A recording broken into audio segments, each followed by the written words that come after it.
Welcome to all the students of Shri Siddh Vidyapeeth school. तो आज हम पढ़ेंगे कक्षा 8वीं का 8वां पाठ, यह सबसे कठिन समय नहीं।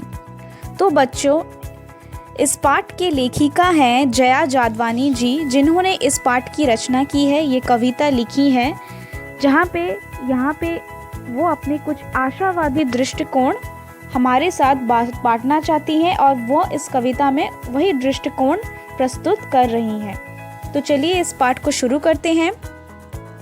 नहीं, ये सबसे कठिन समय नहीं। अभी भी दवा है चिड़िया को चोंच में तिनका और वह उड़ने की तैयारी में है। अभी भी झरती हुई पानी, अभी भी झरती हुई पत्ती, थामने को बैठा है हाथ एक। अभी भी भीड़ है स्टेशन पर, अभी भी एक रेलगाड़ी जाती है गंतव्य तक, जहां कोई कर रहा होगा प्रतीक्षा।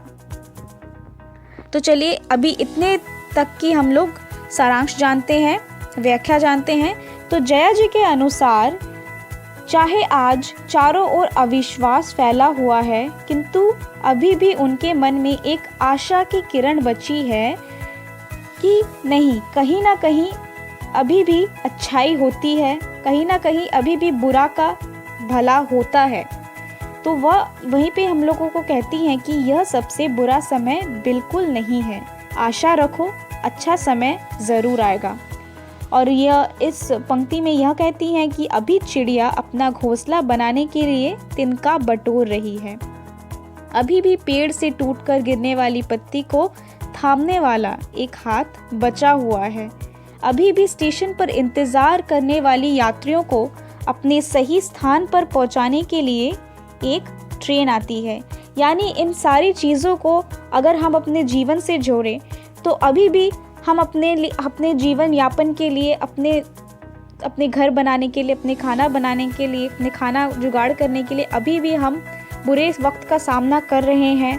और बुरे वक्त का सामना करते करते हम उसको बटोर भी रहे हैं, यानी हम अपने आप को और भी शक्तिशाली कर रहे हैं ताकि हम उस बुरे वक्त का सामना कर सके।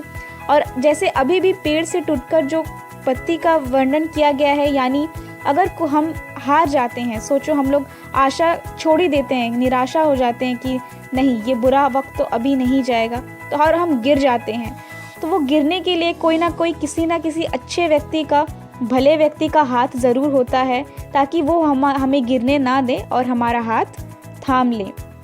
अभी भी जैसे हम रास्ता भटक जा रहे हैं, लेकिन कहीं ना कहीं एक ट्रेन, यानी एक भगवान, यानी कोई एक होगा जो हमें अपने गंतव्य पर, अपने पहुंचाने वाले, अपने जाने वाले स्थान पर ज़रूर लेके जाएगा अगर हम रास्ता भटक गए हों। तो चलिए आगे पढ़ते हैं। जल्दी आ जाओ, अभी भी कहता है कोई किसी को, जल्दी आ जाओ कि अब सूरज डूबने का वक्त हो गया है।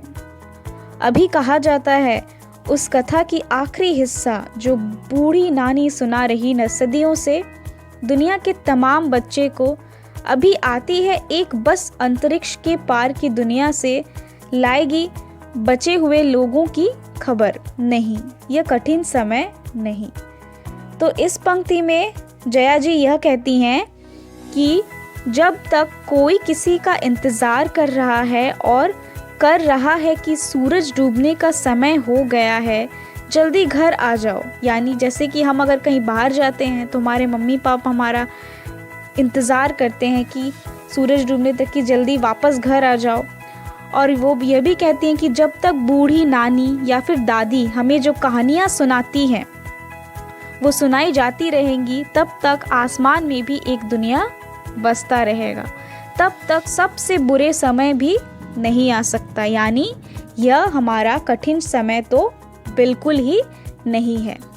तो बच्चों, ये पाठ आप सबको बहुत पसंद आया होगा, बहुत ही प्रेरणादायक पाठ है और हमारे आजकल के इस हालात से भी बहुत जुड़ी हुई हैं, जो कि हमें अपने घर से निकलने नहीं दे रही है, हमें बुरे वक्त का सामना करना पड़ रहा है। तो यह कविता उसी की एक सीख है कि यह सबसे बुरा वक्त नहीं है, अच्छा वक्त ज़रूर आएगा और उसके लिए हमें लड़ना चाहिए, हमें उसका आशा भी रखना चाहिए। तो बच्चों, इस पाठ का प्रश्न अभ्यास हम दूसरे क्लास में करेंगे। तब तक आप इस पाठ को पढ़िए और इस पाठ का आनंद उठाइए। धन्यवाद।